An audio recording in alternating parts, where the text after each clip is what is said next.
but that's alright. Hush.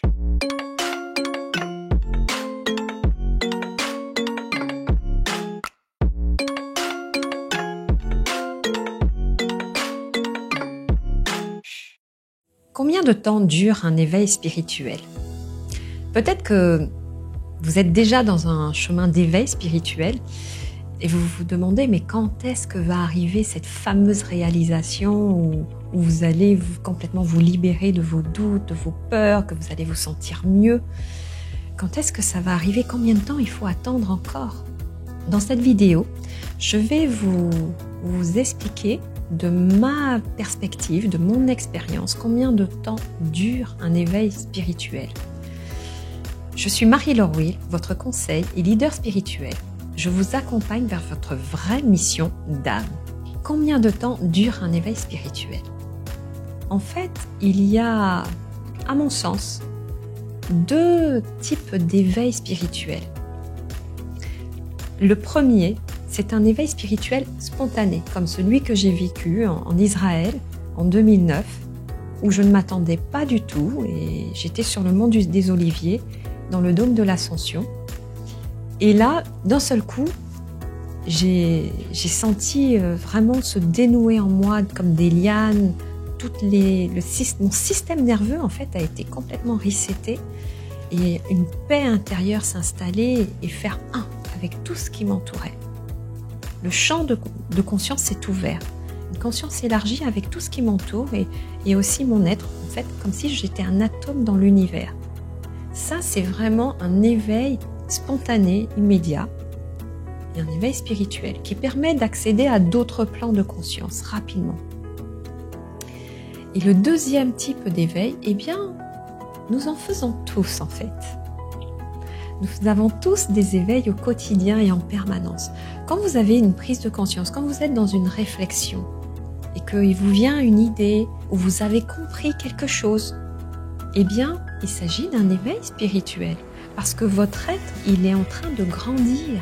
Et chaque étape où il est en train de grandir et de prendre conscience, c'est ce qu'on appelle un insight, eh bien, votre conscience, elle grandit, elle grandit, elle grandit. Jamais elle ne va rapetir.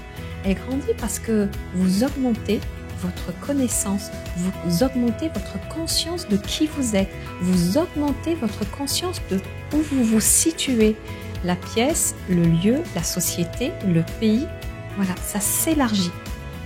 Alors ça peut prendre toute une vie, souvent ça prend toute une vie d'avoir comme ça des prises de conscience et d'augmenter son éveil de conscience. Et parfois, vous allez avoir des événements qui vont accélérer ces prises de conscience. Je parle par exemple d'un traumatisme ou d'un accident qui vient faire un choc, un boom à l'intérieur de vous.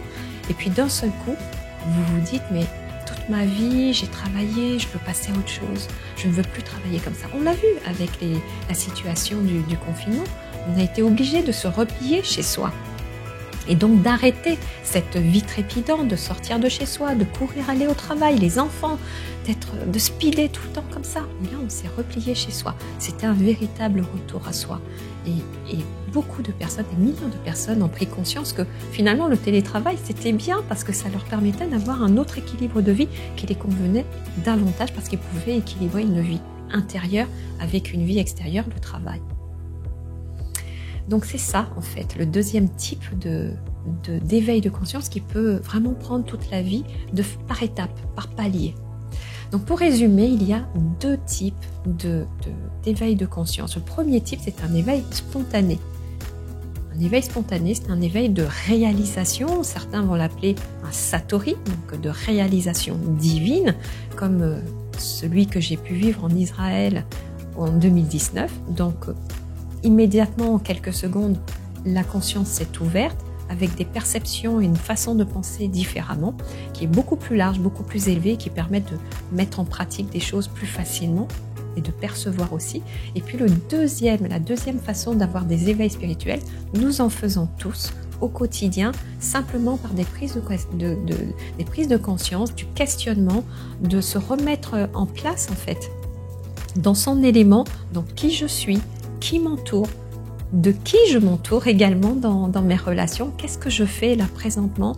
Et puis, comme je vous disais, par rapport au confinement, il y a eu un certain retour à soi qui s'est opéré et l'envie d'équilibrer sa vie, tout simplement, d'être équilibré à l'intérieur de soi, de se sentir mieux et aussi d'équilibrer sa vie extérieure, les relations, mais le travail, d'avoir envie d'avoir un travail épanouissant. Si vous avez aimé ma vidéo, je vous invite à mettre un pouce et à vous abonner à ma chaîne YouTube. Et si vous avez envie d'aller beaucoup plus loin et que je vous accompagne à vivre cet éveil spirituel, à ce moment-là, vous pouvez accéder à ma formation qui se situe juste en dessous de cette vidéo. Dorénavant, vous allez créer une vie qui vous inspire vraiment.